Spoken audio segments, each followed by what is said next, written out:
Muy bien, vamos en esta presentación de hoy, vamos a comentar, voy a dividirla en dos partes, voy a hacer un principio de inicio sobre producción porcina en general, comparando un poco lo que hacemos en España con lo que se hace en España o en Europa en general y en Argentina. Y luego en la segunda parte vamos a entrar a discutir el tema de la complejo soja que llamáis vosotros y que hay ahí una diferencia. En Europa en general, yo diría que en el mundo en general, el complejo soja no es lo mismo que aquí. Su interés fundamentalmente es la soja Speller, que es algo que rara vez se usa a nivel mundial, excepto en algunas islas del Caribe y vosotros. Por lo tanto, yo voy a dar mi idea sobre la soja Speller, de la cual ustedes saben muchísimo más que yo, pero luego lo vamos a comparar con la soja solvente, que es la de uso más normal en los países donde yo trabajo. Pero creo que la filosofía es similar y no debiera conducir a errores. Bien, un poco esta es la idea general. Los costes de producción, que es la clave al final de lo que estamos hablando, va a depender generalmente de dos factores. Si a mí me dicen dos valores, me dicen el número de lechones por cerda y año y me dicen el índice de conversión global de una granja de porcino, más o menos no necesito mucha más información para ver cómo van las cosas. Y en este aspecto, hoy día en España se va buscando, y el objetivo está cerca, es decir, las empresas grandes, los integradores de más de 20, 30.000 cerdas, que es lo más abundante, en España y en Europa en general. En otros países no, pero en España encontrar granjas abiertas de menos de 300 cerdas no es fácil de encontrar.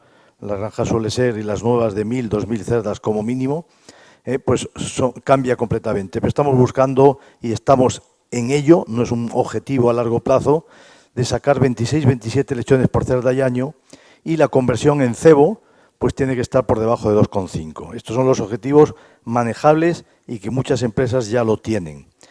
Estos datos, a ustedes, ahora hablaremos de los datos que hay en Argentina, y ya les adelanto que son mucho mejores los datos productivos que tienen ustedes en las granjas, digamos, industriales, son mucho mejores que las que tenemos en Europa. Por lo tanto, no es eso, no tienen ustedes un problema en relación con la producción. Un tema que es importante y que a España, por ejemplo, le da la ventaja competitiva con respecto a otros países de la Unión Europea, es el coste de la mano de obra. En España las granjas están prácticamente vacías, hay muchos cerdos, pero muy pocas personas cuidando a estos animales. Y claramente el coste de amortización de las granjas funciona, pero en general una granja nueva obviamente tiene menos mano de obra, pero tiene más gastos de amortización. Mientras que las granjas viejas pues tienen la ventaja de que no tienen costes de amortización o los tienen muy bajos y a cambio tienen más mano de obra. Por lo tanto, en este sentido, el futuro claramente va hacia granjas más grandes y por lo tanto más nuevas, pero no quiere decir que el presente beneficie a esto. Cada uno tiene que hacer los costes en su caso particular. Ahí tenéis el gran cambio que hay, que al final es la mejora genética. Como siempre, nos lleva locos tanto a los manejistas como a los nutricionistas. La genética está gobernando, tanto en pollos como cerdo, está gobernando el sector. Y vamos todos con la lengua afuera siguiendo lo que nos marca la genética. Y ahí tenéis, esta es una diapositiva típica donde veis cómo ha ido cambiando de los últimos 30, 40 años la producción, y hoy día realmente pues prácticamente necesitas un 50% menos de pienso para hacer el mismo cerdo. ¿Cuáles son las claves en precebo? Vamos, precebo para nosotros es desde el destete hasta los 20 kilos y aquí entiendo que es hasta los 70 días de edad. Ahora veremos datos, pero en Europa y en España en particular, para sacar 70 días los pesos estarán en torno a 22 kilos, 22, 24 kilos, pero no 30 como están aquí hablando. Yo no he visto en España en ningún sitio animales con 70 días que suban de 30 kilos. Esto quiero para que vean. Esto no quiere decir que ustedes sean más listos o los españoles más tontos. Quiere decir que estamos hablando de cosas diferentes. Y hay que entender también cuando ocurren estas cosas a qué puede ser debido estas grandes diferencias de producción, ¿no? Pero en clave, al final las claves en el periodo este de 21, 24 días, que es el destete más normal en Europa ahora mismo, saben que por debajo de 21 está prohibido y por debajo de 28 tiene que ser con granjas especiales, que prácticamente son todas especiales, pero ya la ley marca que no se podía destetar con menos de 28 días. Por ejemplo, un tema importante es la sanidad, y dentro de la sanidad no solo incluimos el programa preventivo, es una de las grandes ventajas que tienen ustedes aquí. Aquí para visitar 5 granjas, digamos, de 5.000 cerdas, te tienes que pasar un mes visitando el país. En España, por ejemplo, para ver 5 granjas de más de 3.000 cerdas, pues un día las puedes ver. Están todas juntas. Y eso quiere decir que hay una carga sanitaria que hace que los resultados en España o en Europa en general sean inferiores a los que tienen ustedes, ¿no? Otro tema importante es la genética del cerdo. Allí todos los machos, el cerdo que llamamos de verdeo, que es lo que se mata para consumir en fresco, pues es prácticamente pietrén. Yo diría que como mínimo un 80% de los machos son pietrén, con lo cual te limita bastante el crecimiento. Y obviamente luego tienes condiciones de manejo, que he vuelto a decir que nosotros no tenemos mucha mano de obra en las granjas y esto obviamente pues puede influir de alguna manera en la productividad. ¿Cuáles son los puntos que nos preocupan en Europa y un poco lo que vamos a pergeñar aquí? No, primeramente es la presentación, temas de interés, primeramente es la presentación el pienso. Aquí en Argentina, si no estoy confundido, fundamentalmente casi todos los piensos son en harina. En el caso de Europa, fundamentalmente los piensos son en gránulo, son en forma de pellets. Una posible razón es que ustedes tienen las materias primas más baratas y por lo tanto a nosotros nos interesa mucho más conseguir la ventaja del pellet, que es mejorar la conversión aproximadamente, dependiendo del manejo de la granja, entre 50 y 100 gramos. Cuando haces el pienso en pellets, la conversión te baja 50 a 100 gramos. Normalmente, depende obviamente del tipo de granja y sobre todo de las condiciones sanitarias. Lo que también ocurre es que en general el pellet te aumenta la mortalidad, aproximadamente medio punto. O sea, la granja que tiene pellet, es decir, con el pellet hay más problemas de tipo digestivo, tipo úlceras, todo tipo de problemas relacionados con el digestivo de los animales. Otro tema importante, yo creo que ya que es una buena idea y seguimos, el punto clave en cerdos al final, cuando yo voy a una granja o a un nutricionista, lo que le pregunto es, dígame usted, la relación energía neta versus lisina digestible. Ese es el valor clave. Con eso yo ya sé por dónde va, porque todos formulamos el resto de aminoácidos con proteína ideal, por lo tanto no necesito preguntarlo, y la energía va a depender fundamentalmente de las materias primas existentes. Por lógica, ustedes tienen que usar más energía, puesto que nosotros no usamos maíz, soja normalmente. Depende de los precios, obviamente, pero hay una fórmula, ahora ya menos, para que se haga una idea, hace 15 años una fórmula de porcino en España podría tener como 25 materias primas.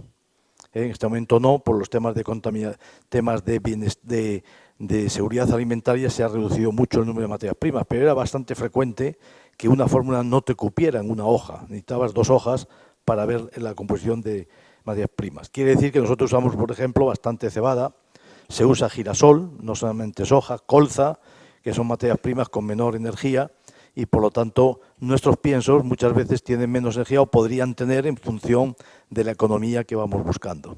Y un tema que vamos a hablar por encima, que es el tema de la proteína bruta y la fibra bruta.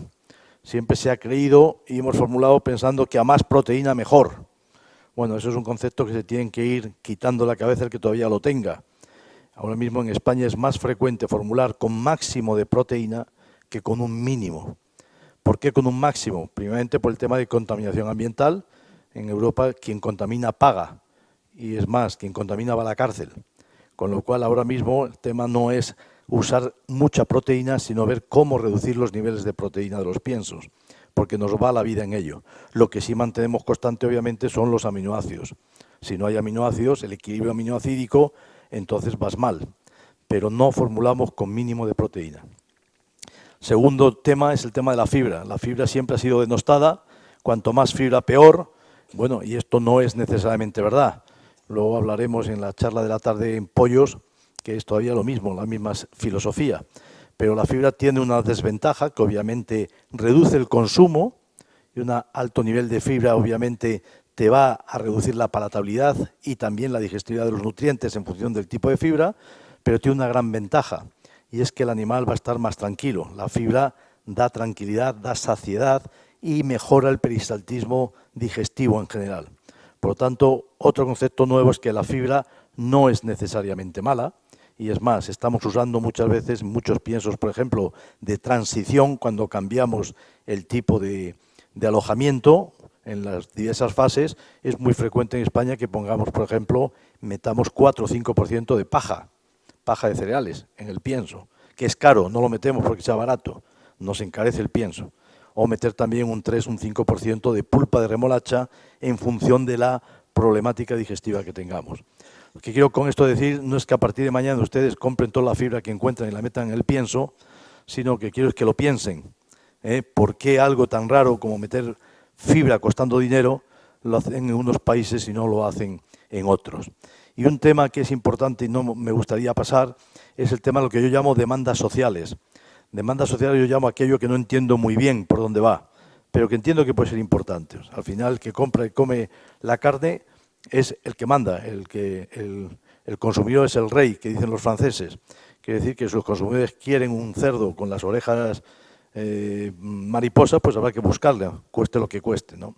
Y ahí tenemos 3 puntos importantes, que es el bienestar animal, la sostenibilidad y la seguridad alimentaria.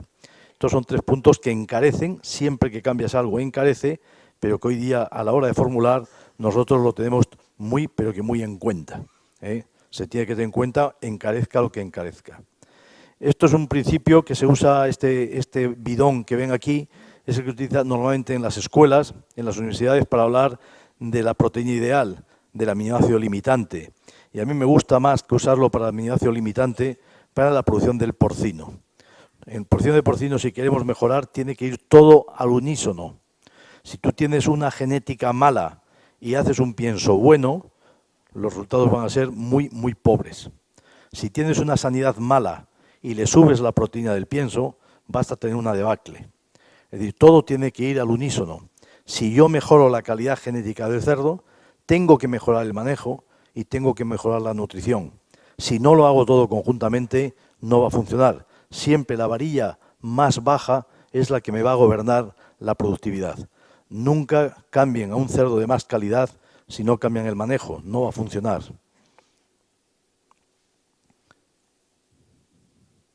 Bien, esto es para que se haga una idea el tipo de formulaciones que hacemos en España. He puesto ahí todas las especies. Obviamente los datos son variables, pero sí que le dan una idea por dónde estamos hablando. Ustedes aquí, claro, cuando hablan es harina de soja y maíz y hay pocas más variedades. O sea, ¿qué más vamos a hacer? Pues meter aminoácidos sintéticos, cristalinos, pero poco más, ¿no? Fíjese ahí, por ejemplo, miren los cerdos cebo. Nosotros a veces formulamos, hay muchas fórmulas en España que de soja, en los cerdos a partir de 60-70 kilos, llevan menos de un 5% de soja.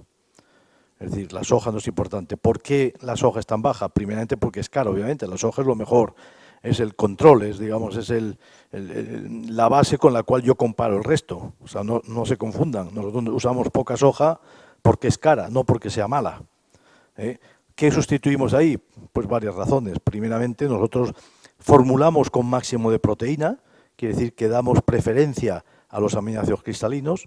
Y segundo, tenemos fundamentalmente los piensos van más con trigo y cebada que con maíz, por lo tanto tenemos más proteína procedente de cereales. Y tercero, tenemos otras fuentes anejas como puede ser proteína, puede ser guisantes, puede ser colza, puede ser girasol. Tenemos muchas más materias primas que esto nos permite, ¿no? Lo que sí quiero que vean todos los piensos, aquellos de ustedes que trabajen con todos los animales, obviamente los niveles de harina de soja pues prácticamente son en muchos casos la mitad de lo que se usa aquí en Argentina, ¿no? Y esto es lo que ha ocurrido y que va a seguir ocurriendo, porque cada vez el precio proporcionalmente es más difícil producir barato soja que producir barato aminoácidos cristalinos. Por ejemplo, ahora la valina es muy cara, pero en cuanto haya mucha gente usando valina, el precio de la valina va a bajar. Miren ustedes lo que pasó, por ejemplo, con el triptófano, ¿no?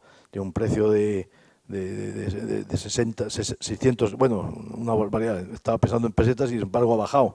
Cuando la gente usa más, se hace fábricas más grandes, se mejora el proceso y se acaba el problema, ¿no? Con esto, ¿qué quiero decir? Que en el futuro, proporcionalmente siempre cada vez va a ser más caro usar lisina de la soja que usar lisina de forma cristalina de las empresas que lo vendan. Y aquí ves lo que ha pasado y lo que ocurre, ¿no? Cuando usas solo un aminoácido, si no, eso es adaptado a un cerdo de 60 kilos. Si hoy día, si no tuvieras ningún aminoácido, necesitarías un pienso con un mínimo de 20% de proteína, pero si tienes los 5 o 6 aminoácidos necesarios, este cerdo de 60 kilos con un 14,5 15% no necesita más. Mi opinión es que necesita todavía menos que eso. Esto es curioso. Recuerden que en cerdos es muy bajo, es muy fácil bajar la proteína suministrando aminoácidos cristalinos sin que haya problemas. En el pollo no. El pollo es más exquisito. En el pollo tienes que tener mucho más cuidado en bajar la proteína porque tienes más problemas que en el caso del porcino. Bien, este es un tema de los pellets. En esta transparencia les he puesto el pellet con los ingredientes molidos a 2 milímetros. No es un pellet de 2 milímetros, es que se ha hecho el pellet con los ingredientes a 2 milímetros o a 4 milímetros o la harina molida a 4 milímetros. Saben que en porcino, que es un tema importante para que se hagan el pienso en casa, un cerdo es muy, muy importante que la molienda sea muy fina. Lo más fina que sea, mejor la digestibilidad, pero a cambio en la vida no hay nada perfecto. Cuanto más fina sea la molienda, más problemas digestivos suele haber. Cuando digamos problemas digestivos, desde colitis, úlceras, todo este tema, diarreas inespecíficas, etcétera, etcétera, ¿no? Este es un trabajo danés que a mí me gusta donde ven todo, ¿no? El pellet obviamente hace que los cerdos, y la molienda fina, ven que los cerdos tienen mejor conversión y mejor ganancia, que es al final la madre del cordero, es decir, lo que vamos buscando. Y fíjese también que se produce menos ácido láctico. Con la harina se produce más ácido láctico y esto hace también que haya menores úlceras. Esto está relacionado al porcentaje de úlceras con la humedad del contenido digestivo, ¿no? El almidón en heces, fíjese, cuando damos el pienso en harina grosera de 4 milímetros, en las heces aparece mucho más almidón que no se digiere. Y las salmonelas positivas, en contra de lo que piensa la gente, hay muchas más salmonelas en matadero cuando doy gránulo que cuando doy harina. ¿A qué puede ser debido esto? Esto va en contra de lo que pensamos, ¿no? Todo el mundo nos dice, oiga, si quieren ustedes librarse de la salmonela, recuerden que salmonela ahora mismo en Europa es un problemón. En España también, pero todavía no nos hemos enterado. Tenemos más salmonelas que nadie, ¿no? Y España es el país de Europa, después de Alemania, que produce más cerdos. Pero no lo estamos controlando bien. Lo que sí es verdad que estamos en ello, ¿no? Pero fíjese que esto es un tema importante, porque la gente cree y creemos, porque es verdad, que si tú un pienso lo calientas, digamos, a 80 o 90 grados, que es lo que hacemos con el pellet, bueno, el pellet de cerdos va menos, pero bueno, lo calentamos a 80 grados, reducimos en una gran medida las salmonelas. Y luego decimos, ya le metimos ácido y se resuelve el problema. Sin embargo, está demostrado que cuando damos gránulo hay muchas más salmonelas en matadero que cuando damos harina. Y la razón es lo que hemos dicho antes. Cuando yo a un cerdo le doy un pienso granulado, muy molido, muy fino, el aparato digestivo se convierte en un tubo. Y el pienso no lleva salmonela, pero cuando ese cerdo va a matadero, que es donde se ocurren las contaminaciones, ese cerdo, la salmonela les gusta mucho más adherirse a un digestivo vago que a un digestivo con una gran motilidad. Por lo tanto, justo lo contrario que opina la gente, si quiero reducir las salmonelas, pienso en harina y fibra en los piensos. Bien, y ahí tenéis, estos datos me los he inventado, sobre todo los de Argentina, espero que no estén muy lejos, pero si están lejos los cambiamos y no pasa nada. Lo que me interesa es la filosofía un poco de lo que hay, ¿no? Entonces, cuando yo vi aquí la primera vez, no la primera vez que vine, no, hace poco cuando vine aquí, en un curso que dimos ahí en La Plata, me acuerdo que pregunté a uno de los asistentes ¿cuánto pesan los cerdos a los 30 kilos? Digo, a los 30 kilos, pues efectivamente pesaban 30 kilos, ¿no? La contestación era correcta. A los 70 días, cuando me dijo que alcanzaban 30 kilos a los 70 días. Y yo me imaginé, porque siempre, claro, los españoles pensamos que somos los mejores, claro, son 70 días más 21 de destete. Y cuando me llevaron a ver la granja, vi que aquello no era lo que yo pensaba. Pero realmente es que ni le pregunté. Me dijo 70 días, 30 kilos, y yo dije, bueno, pues son 90, pues no van muy bien, pero claro, los españoles, como somos muy listos, lo hacemos mejor, ¿no? Y cuando fui a la granja, dije, esto tiene que ser una granja de españoles, porque no puede ser, no puede producir lo que veían mis ojos, ¿no? Ya hemos explicado un poco las razones que puede ser, ¿no? Las razones de que ocurra esto que estamos hablando. Pero ustedes realmente en producción no hay que enseñarle mucho. No hay que enseñarle mucho. Y esto simplemente, esos de granjas con las que yo funciono, que trabajo, que tengo relación en España, en los cerdos que llamamos de verdeo, o sea, para consumo en fresco de 20 a 103 kilos, y estos son los datos que hay en España de las empresas grandes. Todo esto son empresas que tienen más de 20.000 cerdos, 20.000 cerdas, más de 20.000 cerdas. Son las empresas grandes de España y lo que quiero que vean, la índice de conversión, estamos hablando en torno a 2.500, ¿no? El que está por encima de 2.500 no está contento, el que está por debajo de 2.500 está muy feliz. Pero estos datos, en mi opinión, son buenísimos. Si ven estos mismos datos que yo presentaba hace 5 años, estamos hablando de 2.700, 5 años ya quizá un poco más, estamos hablando de 2.750. Y el gran cambio, aparte de la genética, obviamente ha sido el control de las enfermedades del PIRS y todas las enfermedades que nos rodean. Esto me lo voy a pasar rápido porque no es la audiencia, esto es más para tema de nutrición. En la presentación se la hemos dejado a Biofarma, la tienen ustedes, pero simplemente esto para que vean, lo voy a pasar todo, pues son transparencias de por qué, cómo va cambiando las necesidades del porcino. Y ahí he puesto el NRC americano, que es un buen libro, un libro digno de leer para los que trabajen en nutrición, y luego las recomendaciones nuestras de FEDNA. FEDNA saben que es una fundación sin ánimo de lucro y todo esto está en Internet, o sea, lo pueden ustedes buscar y sacarse el libro completo, no tiene ningún coste, simplemente sacarlo y fuera, no cuesta nada, ¿no? Entonces, lo que sí quiero que vean cómo todo el mundo ha subido las necesidades del porcino y quiero que vean que las necesidades del NRC del 2012 ya ven que está más cerca de lo que decía FEDNA en el 2006, de lo que decía el NRC en el 98. Nos vamos todos agrupando. Un tema que es importante que quiero comentar son dos cosas a nivel práctico, ¿no?, que me llaman la atención. Tanto el NRC, que yo no estaba de acuerdo en uno de ellos. Por ejemplo, el nivel de calcio en los lechones, cuanto más bajo mejor. Hace años nosotros formulamos con un 1,2% de calcio en animales de 10, 20 kilos, realmente con 0,6 les sobra. Y el segundo, los piensos de los lechones, cuanto más sal tengan, mejor van los cerdos, particularmente en verano. Los cerdos no se pueden refrescar más que mediante la respiración. Los cerdos no sudan. Cuando alguien dice sudo como un cerdo, demuestra ser un indocumentado. Los cerdos no sudan. Tampoco cambien a sudo como un pollo, porque los pollos tampoco sudan, o sea que tampoco pueden, tiene que decir sudo como un humano, pero no de otra forma, ¿no? Un caballo, ¿no? Pero sí que es importante que sepan que son dos medidas muy baratas, poner muy poco calcio y mucho sodio en los piensos, como norma, ¿no? Obviamente tienen que hablar con el nutricionista para comentarlo. Esto lo voy a pasar, son la proteína ideal, el concepto que hemos hablado, pero lo voy a ir pasando porque no quiero entrar en el complejo soja, ¿no? Simplemente ya como conclusión de esta primera parte, pues cuanto mejor conozcamos la nutrición, la gente dice, no, hágame una nutrición para que los cerdos crezcan más o tengan mejor conversiones. Yo eso no creo posible cuando el nivel de la integración es alto. Claro, si estamos hablando de empresas pequeñas o que han empezado, puede ser. Pero en integraciones ya, digamos, que tienen 50.000 cerdas, para mí el juego no es cambiar el pienso para que los cerdos crezcan más. Eso ya saben ellos cómo hacerlo. Es cómo conocer mejor las necesidades del porcino o la composición de los ingredientes y su uniformidad para bajar el coste. O sea, mi juego, cuando visito una empresa, trabajo en bastantes empresas en asesoría, no voy buscando mejores crecimientos, sino que voy buscando reducir los márgenes de seguridad, es decir, hacer los piensos más baratos. Y por último, aplicar criterios propios, pero con bases sólidas. Siempre es otra cosa que todo el mundo cree, ¿no? El prado del vecino siempre es más verde que el tuyo. Esto es ley de vida y no lo vamos a cambiar, ¿no? Pero hay dos cosas que son importantes. Primeramente, yo no conozco ningún pienso de lechones, pienso o alimento para lechones, digamos que es la clave, que haya sido el mejor en España, estoy hablando, en Argentina no tengo ni idea, ¿no?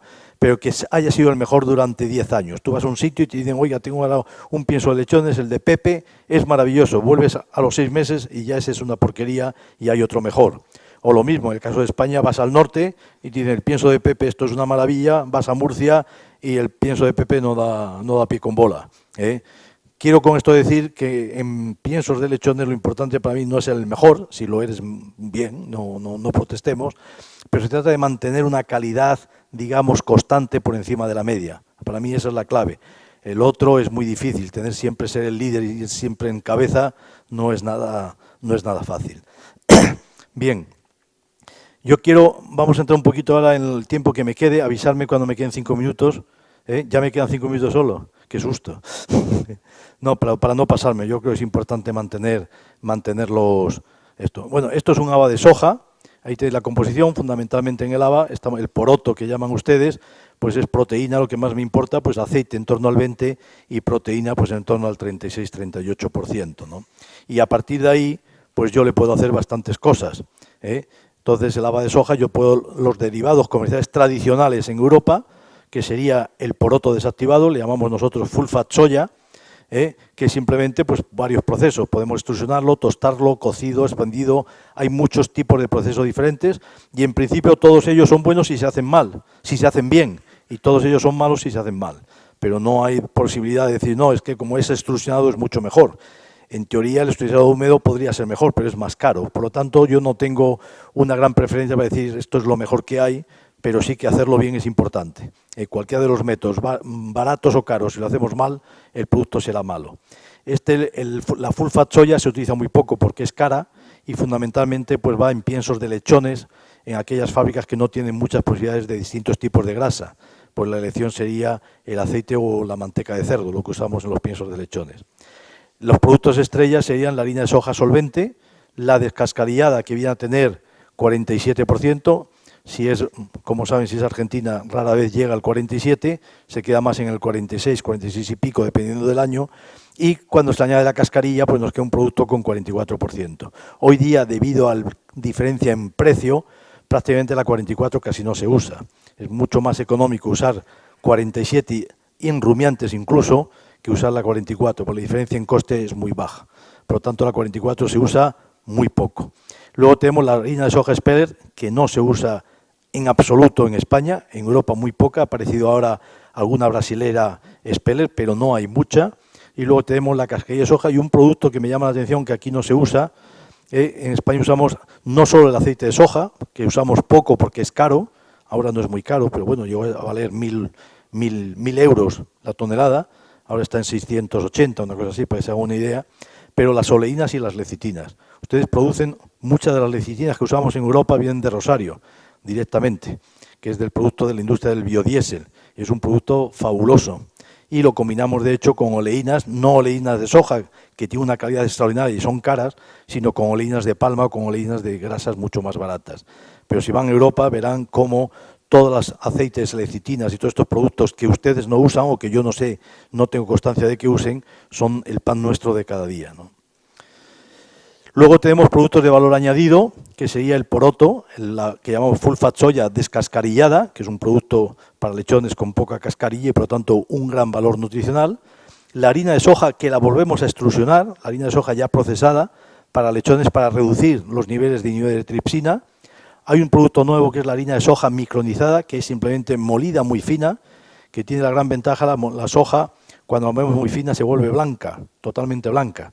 Y entonces se utilizan lactorreemplazantes, y además no deja polvo en los leches de terneros, por ejemplo, porque no es soluble, pero no es muy dispersable, por lo tanto no se deposita al fondo. Y luego tenemos dos productos que también me llaman la atención que no haya, pero creo que lo van a tener, sobre todo si se empieza a producir, como ya se ha empezado a producir peces en el norte de Argentina, según tengo entendido, que serían las sojas fermentadas o el concentrado de proteína de soja. Esto consiste simplemente en quitar fibra, quitar oligosacáridos, azúcares de la soja, quitarles niveles de tripsina mediante enzimático, fermentación, extracción alcohólica y sale un producto con 55 a 65% de proteína que tiene menor problemática en la producción de lechones o en la producción de acuacultura. Por lo tanto, estos productos, en mi opinión, es que los sacarán viendo. Era típicamente europeo y de Asia, ya se empezaba a producir también en Estados Unidos. Brasil produce cantidades y además un buen producto, por lo menos los que yo he utilizado, y por lo tanto acabarán apareciendo por aquí también. Bien, voy a pasar rápido, pues ya se ha comentado, y esto ya lo saben, de los factores antinutricionales, y me voy a parar solo en los temas que yo creo más importantes para entrar luego en la parte más importante, en mi opinión, de lo que vamos a hablar, ¿no? Entonces, factores antitrísicos, solo quiero decir una cosa, bueno, varias cosas que quiero decir porque es un tema importante, es lo que tenemos todo el mundo en la cabeza, ¿no? Los factores antitrísicos, primeramente, obviamente lo miramos por los niveles de tripsina. Luego veremos que la forma de mirar los niveles de tripsina hay dos métodos diferentes y tengan cuidado porque mucha gente no lo distingue, pero quédense solamente con lo gordo, que serían unidades y nivel de tripsina o actividad de inhibidor de tripsina. Y más o menos la reacción es 1,9. Es decir, tengan cuidado porque claro, no es lo mismo que te den tres unidades de AIT, de actividad, a 3 unidades de unidades en sí, ¿no? Por lo tanto, tengan cuidado con esto y siempre que le digan esto, entender si es actividad o si es inhibidor, que no pasa nada, divides por 1,9 y más o menos te da la solución. Segundo tema que es importante es que los inhibidores de tripsina, primeramente hay dos, y los dos no son igualmente tóxicos, digamos, o antinutricionales, y no necesariamente se destruyen a la misma velocidad con el calor. Y esto nos puede explicar muchas veces el follón que tenemos en la cabeza de que no concuerda los niveles de tripsina con la cantidad, con la productividad de los lechones en este caso, ¿no? Hay dos, el Bowman-Berg y el Kunitz, y son diferentes y cuando yo caliento destruyo el menos malo. Por lo tanto, no necesariamente hay una correlación muy directa entre nivel de tripsina y productividad de los cerdos. Y lo segundo que es importante es que estos niveles de tripsina se destruyen por calor húmedo, pero son muy resistentes al calor seco. Por lo tanto, cuando vayan, esto es aplicable a cualquier industria. Si la industria que hace el expeller está utilizando básicamente calor seco, yo ya les digo que va a tener bastante más nivel de tripsina, pero va a tener buen calentamiento, pero va a afectar menos nivel de tripsina que si se aplica el calor húmedo. Por lo tanto, ojo con esto, que es importante para los que produzcan expeller tenerlo en cuenta. Esto es un tema, siempre te lo pongo, esto es cogido de una fábrica de piensos ya, ¿no? Este es lo que llamamos nosotros el full fat soya, y fíjate que hay 3 muestras, cuál de ellas, la buena no sabemos cuál es, pero cuál seguro que es mala.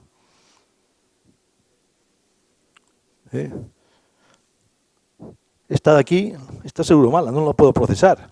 Si yo tengo granos enteros y soja molida muy fina, no lo puedo hacer bien. A lo mejor los resultados me dan bien, pero si yo caliento poco, la harina fina va a estar bien procesada, pero el poroto entero dentro va a estar crudo. Y a mí cuando hago los análisis de ureasa, de KOH, me va a dar perfecto, porque uno está sobreprocesado, el otro está underprocesado y la media me da bien. Por contra, si yo caliento mucho, voy a quemar la harina, digamos las partículas finas, pero voy a dejar crudo el interior, el de la soja. Por lo tanto, al final, las medias, lo que quiero que vean, que cuando yo no tengo las partículas uniformes del producto inicial, me es imposible hacerlo bien, no puedo hacerlo, sea cual sea el proceso que utilizo. Aquí tienen los efectos de los niveles de tripsina, en el caso también esto es un trabajo con poroto de soja, y lo que ven claramente es que ahí afecta cuando aumento los niveles de tripsina, me disminuye la estructura de la mucosa digestiva y obviamente me empeora las conversiones y el cerdo come menos. Mi opinión, cada vez van a oír hablar ustedes más de las cosas malas de la soja, la glicinina, la conglicinina, la rafinosa, la estaquiosa, todo esto más o menos es verdad, lo podemos hablar, pero lo malo son los niveles de tripsina. Tengan muy inseguro de que los niveles de tripsina son bajos si se quiere una soja de calidad. Y lo demás también es importante, pero lo primero siempre es lo primero, ¿no? Habla, por ejemplo, ahí la glicinina, y ahora vamos a ver un poquito, esto sí que me interesa, porque esto es teoría también, ¿no? Antes, por ejemplo, y todo el mundo, y tienen razón, le damos mucha importancia a la estaquiosa y la rafinosa, que son oligosacáridos, que son unos oligosacáridos muy simples, pero que el animal no los puede digerir, pasan a ciego y en ciego fermentan. Y entonces todos nosotros hemos oído y seguimos repitiendo como loros que lo que fermenta es malo y que provoca las diarreas. Y yo no estoy de acuerdo con ello. Lo que fermenta es bueno. Y de hecho todos los humanos, al que no tenga microorganismos y no fermente en el digestivo distal, va mal. Es decir, la fermentación es buena. Pero hay que distinguir entre 2 tipos de fermentación, la fermentación de los hidratos de carbono y la fermentación de la proteína. La fermentación de los hidratos de carbono, como puede ser el caso de los oligosacáridos, que fermentan perfectamente, dan energía, producen ácidos grasos volátiles, reducen el pH y por lo tanto pueden cortar colitis. Lo que pasa siempre es lo mismo, lo poco agrada y lo mucho enfada. Si yo tengo, en vez de comerme 20 gramos de estaquiosa, me como 2 kilos, pues claro, voy a tener problemas. Esto está claro. Pero por lo tanto, ojo con esto porque yo no estoy de acuerdo. Lo que sí estoy de acuerdo es que en general, digamos lo que yo pienso, ¿no? En general, la fermentación de los hidratos de carbono moderada es buena, no mala, es buena. Y segundo, la fermentación de proteína es mala y a veces malísima. Por lo tanto, lo que yo no quiero es que me fermente la proteína. Por eso es la razón de que cada vez usemos menos proteína en los piensos, especialmente en pienso de lechones. Para eso una idea, ustedes aquí formulan muchas veces, he visto pienso de lechones con 24% de proteína. En España, si tú formulas con 24, es que duras un día en la empresa. Bueno, menos de un día, no llegas, te matan inmediatamente. Es normal encontrar allí, es anormal encontrar más de un 20% de proteína y bastante normal encontrar piensos de lechones con 17% de proteína, para que se hagan una idea por dónde van los tiros. Y yo creo que estamos haciendo bien, porque tenemos una patología que tenemos que tener cuidado. Por lo tanto, en eso estoy de acuerdo en lo que hacemos en España. Voy a pasar, voy a dar 4 o 5 pinceladas de la soja Speller, que ustedes, vuelvo a decir, saben más que yo, pero a mí si me dicen desde fuera, sin saber que en Argentina lo están usando, oiga, ¿qué piensa usted de un producto que tenga 40% de proteína y que tenga un 9% de una grasa de muy alta calidad y que encima es relativamente barata porque es lo que más producimos? Pues, ¿qué le digo? No sigan ustedes buscando, la han encontrado, cásense, ¿entiendes? O sea, es que no hay duda. Pero claro, luego vienes aquí y ves que todo el mundo está hablando no mal, o sea, pues no se trata mal, pero todo el mundo está con la soja dándole vueltas y además tenéis razón, ¿no? Porque el grave problema que tenéis aquí es que el valor nutricional es muy, muy variable. Y la última parte, lo que me quede, lo vamos a ver con esto, con la harina de soja. Fíjense que la harina de soja, la que yo llamo solvente, que nosotros le llamamos simplemente harina de soja, pues es una fábrica, sea Bunge, sea DM, sea Cargill, pues empieza a fabricar hoy y dentro de 4 años sigue fabricando, no ha parado la fábrica, está constantemente fabricando. Entonces, esa lo puede hacer bien o mal, pero lo que sé es que va a ser bastante uniforme, porque siempre sigue el mismo proceso. Ustedes aquí no sé cuántas, yo he visitado 3 o 4, pero me da la impresión que igual tienen 400 fábricas de Speller, me da la impresión porque hay por todas partes, ¿no? Pero claro, cada una es de su padre y de su madre. Una la han hecho en el pueblo, otra la han hecho el pueblo de al lado, otra la ha hecho el vecino, otra la han comprado bien hecha. Entonces, ustedes no pueden tener una uniformidad. Y cuando hablamos de calidad, siempre es lo mismo. ¿La calidad qué es? No es lo caro. La primera característica es que sea uniforme. Si no es uniforme, ya no puede ser buena. No puede ser buena. Y eso es el problema que tienen ustedes. Entonces, obviamente, ese problema en España sería insalvable. O sea, yo nunca recomendaré en España importar que me junten soja argentina, Speller, porque la uniformidad no la puedo controlar. Pero ustedes aquí sí que a lo mejor pueden, o bien comprando al mismo sitio o derivando la gente sabiendo cuál lo hace bien y lo hace mal, ¿no? O sea, yo ahí no me meto porque no lo conozco, pero sí que obviamente tienen que tener cuidado con el producto inicial. No es lo mismo que la soja tenga el poroto 15% de humedad a que tenga un 12%, y supongo que esto ya lo han comprobado, y no es lo mismo que lo muelan bien o que lo muelan mal, o no es lo mismo una instalación que funciona constante durante todo el día, a uno que trabaja 2 horas, luego para, porque tiene que cuidar los cerdos, luego para, luego trabaja, porque cada vez que la máquina se pone en funcionamiento, durante los primeros kilos o toneladas, dependiendo del trabajo de la fábrica, no puede hacerlo bien. Y los últimos cuando cierra, obviamente la máquina necesita un tiempo para ponerse en condiciones. Por lo tanto, ustedes no pueden tener, pero tienes un producto que es barato y por lo tanto no estoy nada en contra, al revés, es lo que tienen que usar y lo que están haciendo, buena gana de decir lo contrario, pero sí que debían de controlar más. ¿Y qué controlan ustedes? Ureasa y KOH. ¿Eso está bien o está mal? Bueno, podría estar mejor, porque la ureasa, ¿quién se la inventó? ¿Cuántos años lleva por ahí por el mercado la ureasa? ¿50 años? ¿Quién tiene el mismo coche que hace 50 años? ¿O la misma nevera? O la misma mujer, iba a decir, pero mejor no. O sea, ¿entiendes? Que no es posible. O sea, estamos usando un método que es el que damos más fiabilidad, que se inventó hace 50 años. Y este método es muy bueno para separar las sojas muy buenas de las muy malas.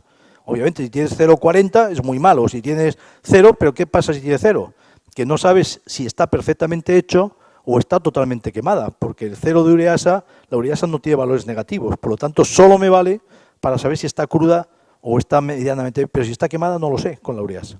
Y el KOH lo mismo. ¿De dónde salió el método KOH?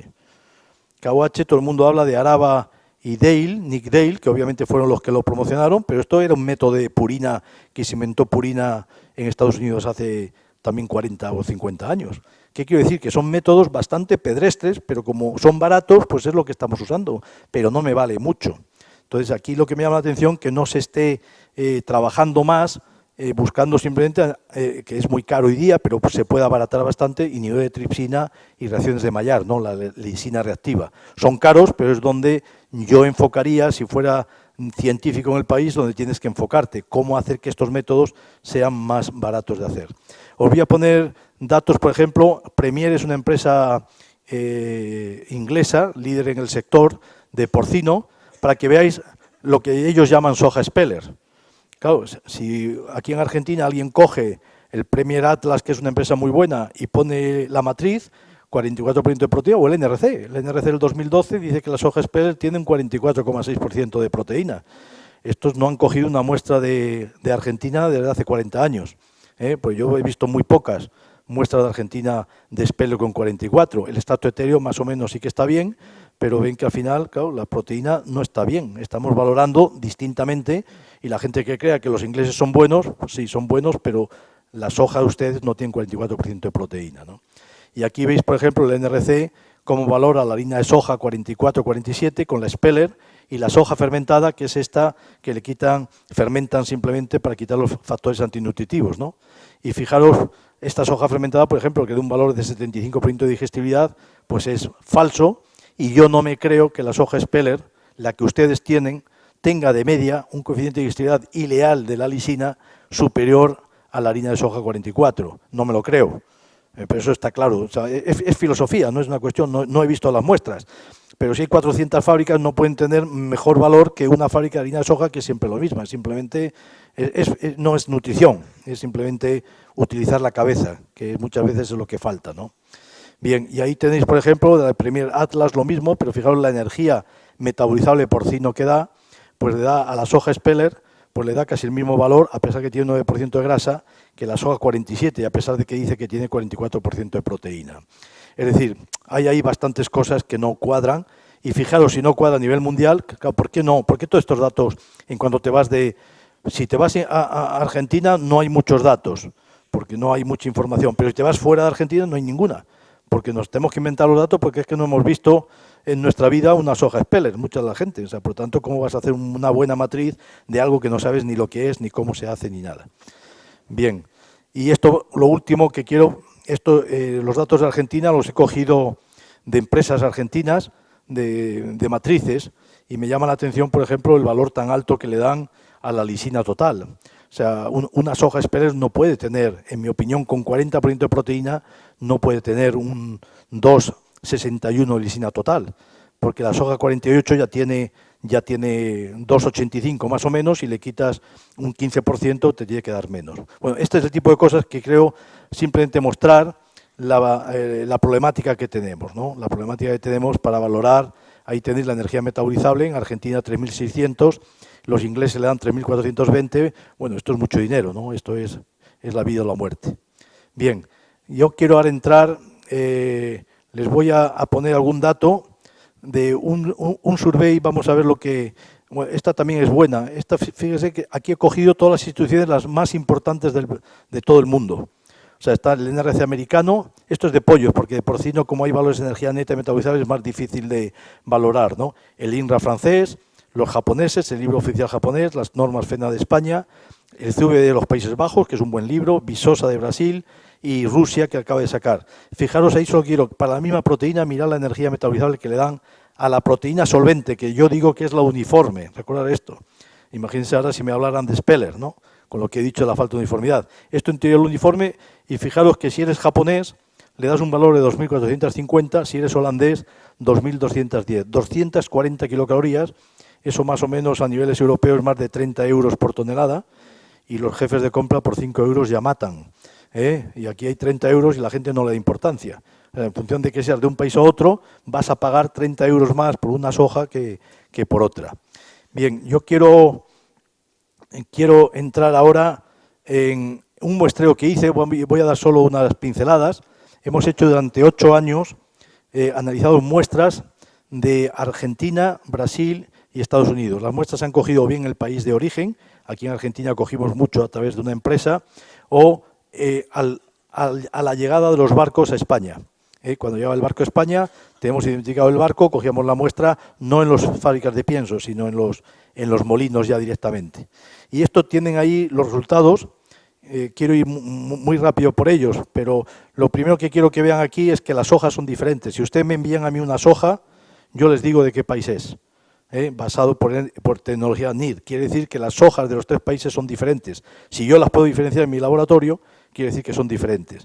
Y ahí fíjense la media, la argentina es la que tiene menos proteína, que lo sabemos, pero fíjense también que la que tiene más fibra es la brasileña. Y eso es lo contrario de lo que todo el mundo pensamos. La soja brasileña tiene más fibra y más proteína, cuando todo el mundo cree que a más fibra menos proteína. Ojo con esto, usted no tiene el problema porque lo que usan es Argentina, pero en Europa recibimos las 3.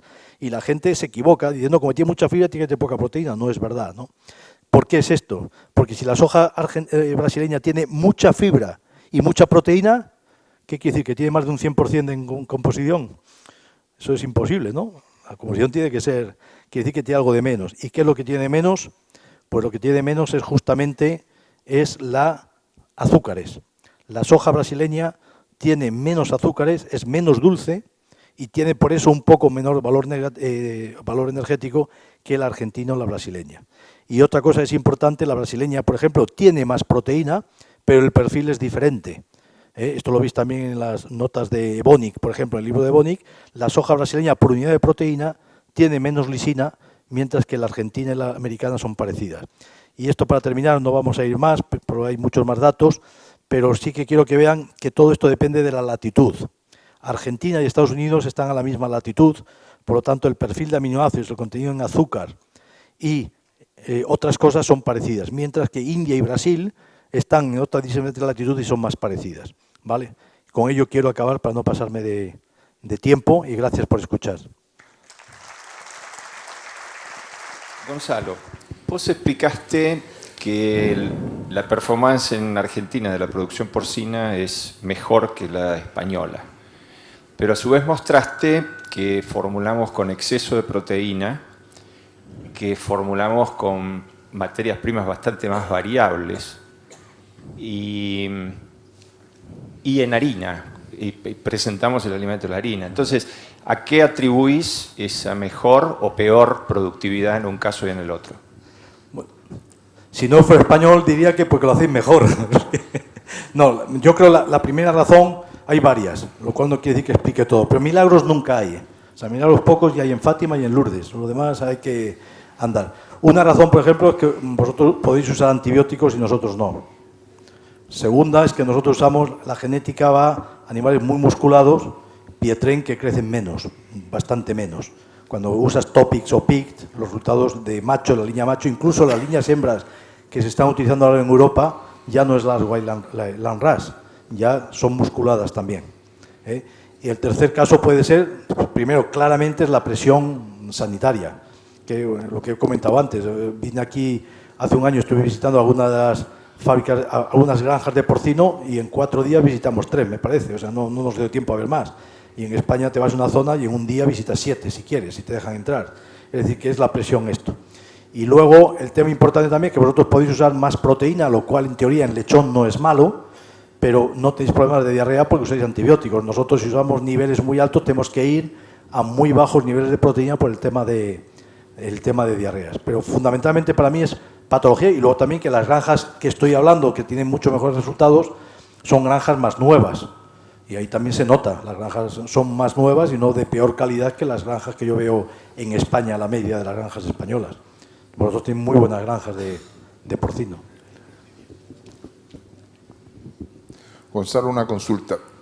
Dada esta situación de la restricción del uso de plasma o hemo derivado en alimentación de cerdo, dado el estatus sanitario de PET, el uso de concentrado y de aislado de soya, ¿cuál es la orientación que ustedes están dando en la primera etapa del cerdo? Primeramente, en Europa sí se puede usar el plasma porcino, se puede usar. Lo que no podemos usar es el plasma bovino. Entonces ya las empresas que fabrican plasma llevan a Europa las basadas en porcino y el resto del mundo las de bovino. Pero se puede usar, lo único que el precio me parece que es casi el doble que aquí. Con lo cual digamos que no se justifica tanto. En España yo diría, si alguien quiere decir, pienso lechones no me va bien y lo quiero mejorar, pues yo le meto plasma porcino. Pero si no, no se lo pongo, porque sé que al final es lo comido por lo servido, o sea, no gano mucho. Eso como norma, ¿no? Entonces, ¿qué se está utilizando? Cada día pescado también es caro. Entonces, cada día las dietas son más vegetales. Son prácticamente. Entonces, ahí es donde están entrando proteínas, pero no solamente las proteínas de soja. Se está utilizando proteína guisante, que tiene la ventaja en algunos clientes que no es genéticamente modificada, por lo tanto, dependiendo de la producción, se puede usar proteína de trigo, o sea, se está usando proteína de arroz, o sea, pero todo vegetal. En el caso de la proteína, los concentrados, recordad, hay dos productos de soja, que es el fermentado y el concentrado.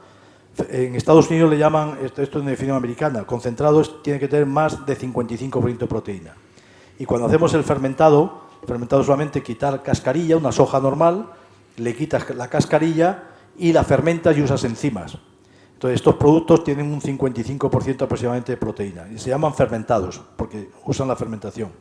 ¿Qué problema tienen los productos fermentados? Que tienes que tener cuidado, porque claro, tú al fermentar, tú tienes microorganismos y ¿quién te dice que ese microorganismo no le vuelve loca la lisina? Como encuentres que ya ha ocurrido. Yo he analizado algunos productos de fermentados de soja que son muy caros. Recordad, más o menos los productos fermentados de soja valen aproximadamente entre 3 y 4 veces más que la soja normal.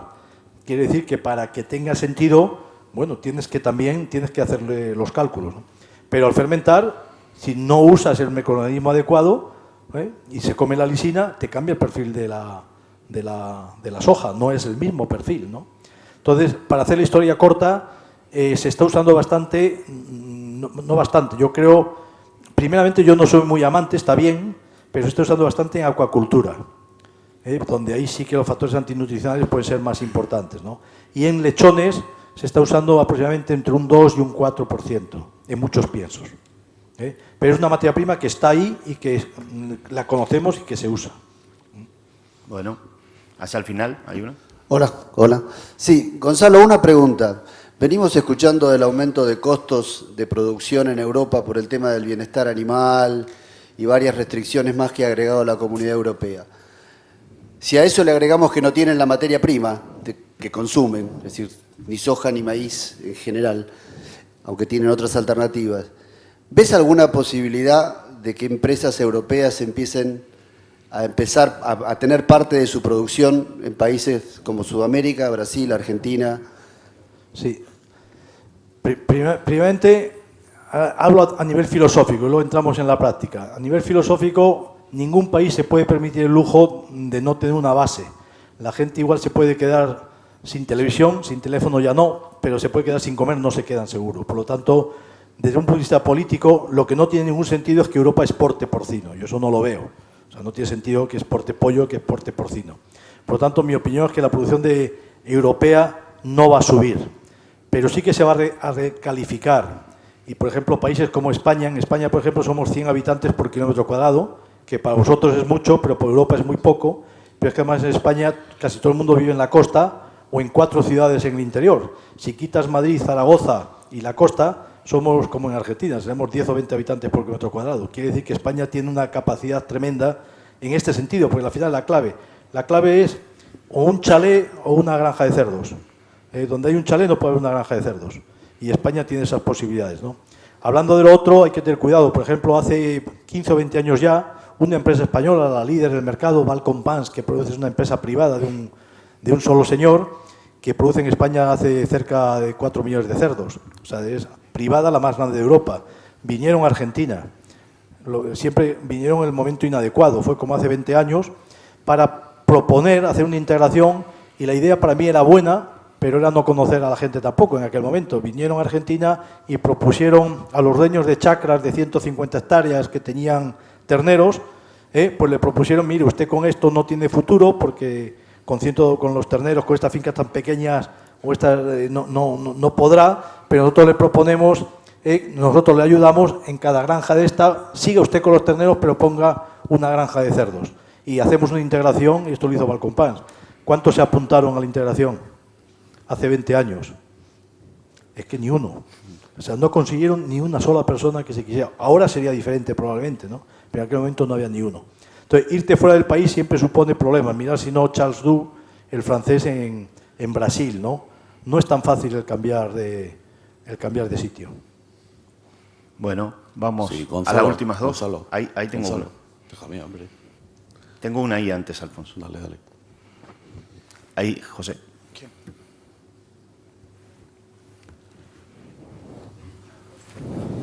Buen día, muchas gracias por la presentación, muy buena, muy clara. Un punto que tocó que me parece interesante, en cuanto a la seguridad alimentaria en la industria, ¿qué patógenos son los más importantes hoy en España? Y si usted cree que el control principal es a partir de la dieta, o sea, de la alimentación animal en la planta industrial, ¿no? Contaminantes fecales. O sea, primero, vamos, el tema que todo el mundo piensa es la salmonela. Ahora mismo ya en Europa y en muchos países del mundo, el Campylobacter en pollos es más importante que la salmonela. Pero todavía, de tema de vista legislativo, la salmonela es el rey. Mi opinión es que la relación que hay, por ejemplo, entre el pienso y la salmonela de la carne de cerdo o de pollo, yo dudo que sea más del 5%. Es decir, yo nunca he encontrado, y lo he analizado, relación entre el pienso, las salmonelas posibles en el pienso o en una fábrica de piensos cuando buscas esto y lo que aparece luego en la carne. O sea, por lo tanto, pero tienes que controlarlo, obviamente. Lo que no puedes decir, como no la encuentro, me olvido del pienso, ¿no?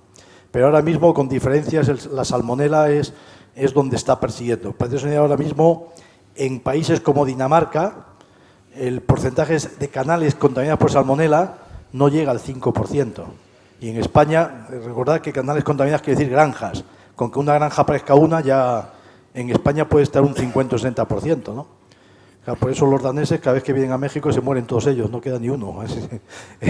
Pero que van los tiros por ahí, en el control de las salmonelas. Y ahora mismo, cuando quitas una bacteria, aparece otra. Y ahora mismo, el siguiente juego, que ya está en marcha y se está gastando la Unión Europea mucho dinero, es con el Campylobacter, en pollo sobre todo. Muy bien, Alfonso. Sí, Gonzalo, yo me fui de España. Te quiero informar, Argentina es el país del mundo que en los últimos 5 años ha crecido más en cerdos. Hemos duplicado nuestra producción. Si nos dejan, en los próximos años vamos a seguir teniendo tasas de crecimiento entre el 6 y el 10%.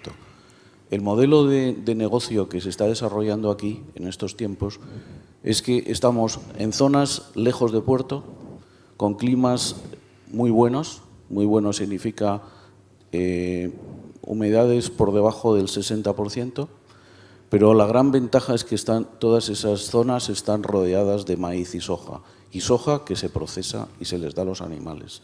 Y esa misma gente es quien hace los cerdos y produce. Tenemos un tipo de modelo que podemos competir con todo el mundo. Y eso nos hace súper fuertes en cerdo, además de que tenemos algo que conoces perfectamente, y es que estamos libres de PIRS. Pero sería muy bueno que transmitas un poco a la gente, porque es muy difícil que aquí lleguen a entender la gran ventaja que es estar libres de PIRS. Y aunque tomamos muchas medidas, pero no son conscientes de que la importancia que no tengamos PIRS. Tenemos hoy en día una base genética interesante, pero bueno, a mí personalmente me preocupa mucho que podamos tener un PIRS. O sea, luego conoces, porque lo acabas de decir, las grandes ventajas es que nos desarrollamos por todo el país en cerdos, ¿no? Entonces no existe concentración de cerdos. ¿Qué nos puedes decir? Esto va unido, pero no sé, recordad que yo no conozco Argentina, o sea que lo que estoy hablando, si en vez de Argentina estoy en Chile, igual cuento lo mismo. O sea, ojo con esto, o sea, yo sé lo que ocurre en España y en Europa y aquí me imagino, pero usted tiene que tener cuidado con la gente que imagina, o sea, no. Yo, lo que has dicho primero es fundamental. Primeramente, si enseño los datos, que no es que seáis un poco mejor, es que los resultados son espectacularmente mejores, por lo tanto el futuro os lo tenéis que labrar vosotros, pero ya lo tenéis, porque es que, claro, si la producción fuera peor, os diría, oye, primero mejorar y luego ya hablamos de todo esto, pero es que ya lo tenéis la producción. Segundo, lo que tenéis que tener es no perder esa producción, esas ventajas que tenéis, que es la sanitaria fundamentalmente. ¿Cuál es el problema que podéis tener? Obviamente, mientras tengáis traspatio, lo de cerdos traspatio está muy bien, porque das de comer al pobre y todo esto, pero desde el punto de vista sanitario, como tengáis cerdo traspatio, os aseguro que vais a perder la sanidad, mientras haya, porque es imposible de controlar. Si tú tienes una granja de 5.000 cerdas, la enfermedad la controlas, pero si tienes 1.000 granjas de 5 cerdas, es totalmente imposible, cuando estén concentrados. Por lo tanto, yo creo que la ventaja que tienen, primeramente, si se quiere exportar, no pueden producir el mismo cerdo, tenéis que adaptar al mercado que quiera, es lo que hemos dicho antes, si nosotros usamos Pietren y vosotros Topics, pues hay una diferencia. Pero la clave para seguir esto es, obviamente, comercializar, mejorar el consumo interno. Esto es otra cosa que es importante. España es muy fuerte en ganadería, en porcino, pero porque consumimos más de 50 kilos por habitante y año. Esto te da una base que no te quita. Entonces, yo no creo en países que solamente produzcan para vender fuera, porque te falla la base de todo, ¿no? En suma, que estoy totalmente de acuerdo, el problema más grave, primeramente, lo bueno es que producís muy bien. Segundo, el problema son las granjas de traspatio y que no se entienda, que yo también lo entiendo, ¿no? Oiga, pues sí, lo que dice está muy bien, pero las granjitas pequeñitas dan de comer a mucha gente, bien, pero entonces vas a tener problemas sanitarios, o sea, eso no, lo uno va con lo otro, y entonces es una decisión que tenéis que coger en el país, ¿no? Pero los medios los tenéis todo. Bueno, muy bien. En nombre del equipo de Biofarma, le hacemos entrega a este presente y agradecemos nuevamente. Muchas gracias.